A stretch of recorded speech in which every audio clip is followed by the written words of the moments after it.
What is landscape design, and how can one gain expertise in this field in Pakistan?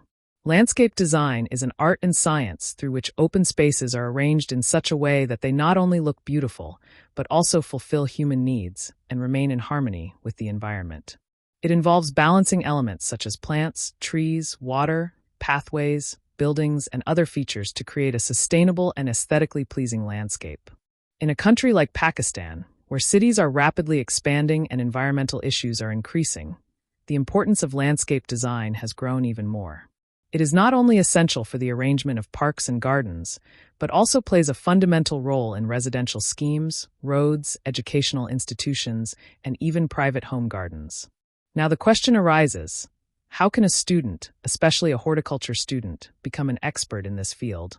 First of all, they should learn the basic principles of landscape design, such as balance, proportion, harmony, and the use of colors. Alongside this, it is equally important to gain skills in drawing and computer-aided design, CAD, software, as most professional designs today are prepared digitally. Furthermore, practical training such as internships and fieldwork is extremely important.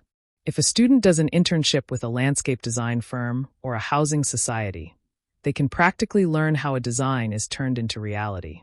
In addition, participating in international courses and workshops on landscape architecture is also an excellent way to enhance expertise. If horticulture students in Pakistan follow these paths, they can not only become skilled landscape designers, but also play a significant role as successful professionals in creating beautiful and sustainable environments in the country.